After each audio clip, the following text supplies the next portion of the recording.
millions. Good evening. I'm Tyler Matheson. Tonight we bring you ordinary people who took offbeat ideas, some would say off the wall, and ran with them, past the doubters and the naysayers and sometimes even their own misgivings. With uncommon determination, they bucked the odds and can now count their winnings in the millions. We begin with a candy maker who believed the common jelly bean could be transformed into a gourmet treat. Using fresh fruit purees and exotic flavors, his company turned a humble candy into an international sensation. Herman Rowland loves to work. Friends in Oakland, California predicted the big kid would grow up to be a football star. But Herman Rowland had only one dream. I just had nothing else in mind except I was going to be in the candy business. Candy making was in his blood. Herman's father, grandfather, and great-grandfather all made candy their life's work, owning and operating the Golitz Candy Company. Herman joined the family business, but the early going didn't appear to be the road to riches.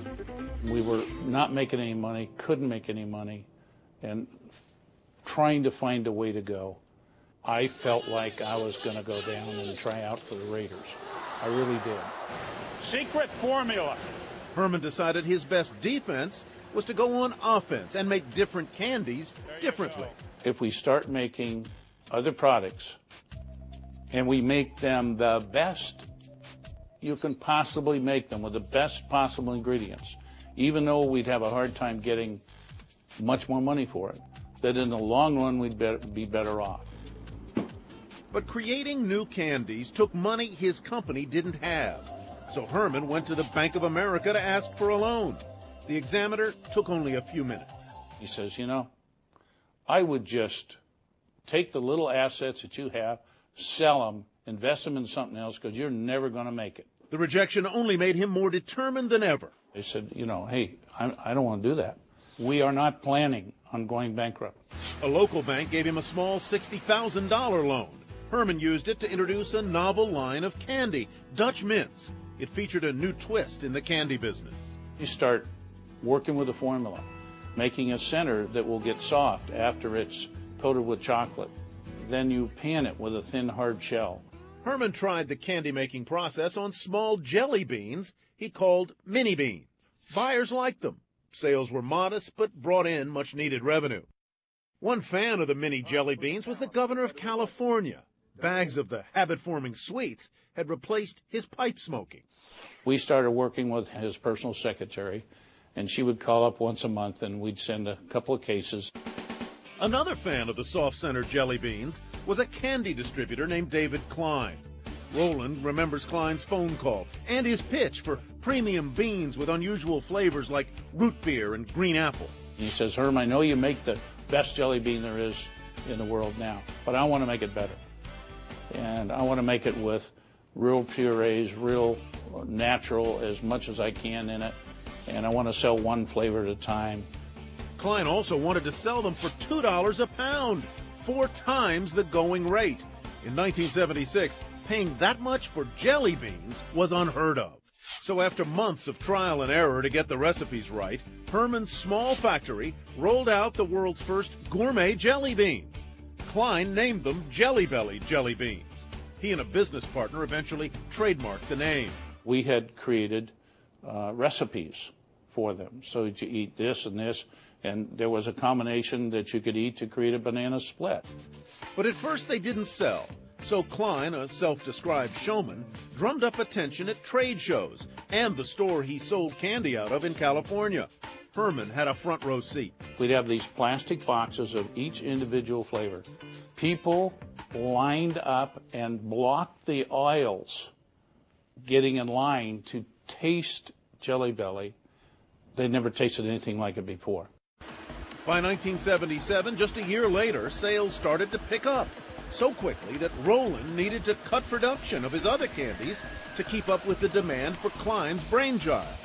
That's when he realized Jelly Belly could get even bigger.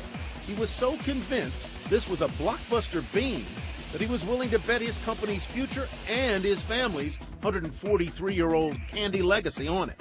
We're the ones that are building factories, building machinery, reducing producing the rest of our product line so that we can give it all over to Jelly Belly, and we don't even have control of the trademark. I said, hey, we got to own this thing.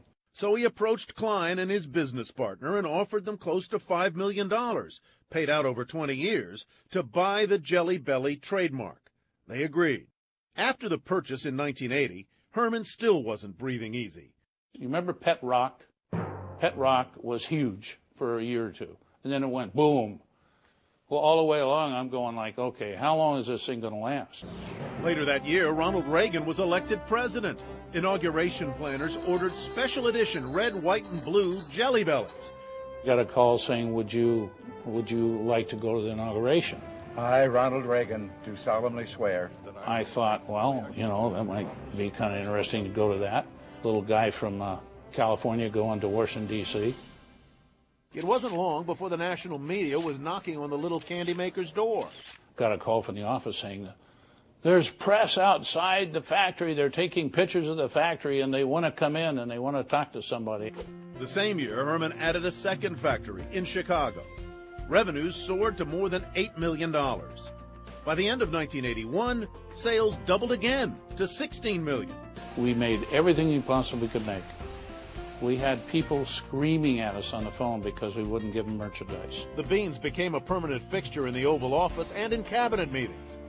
They flew aboard Air Force One and were handed out to world leaders before, during, and after presidential visits.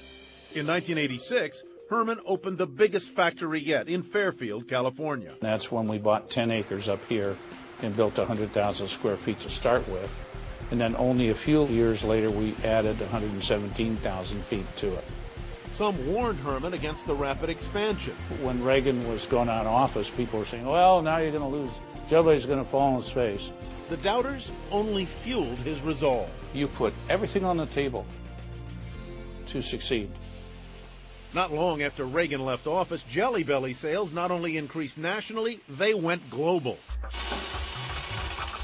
4 presidents later, the beans are now sold in 40 countries.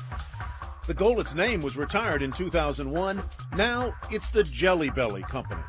Recently, Herman decided to put even more on the betting table and build a new $10 million factory in Thailand.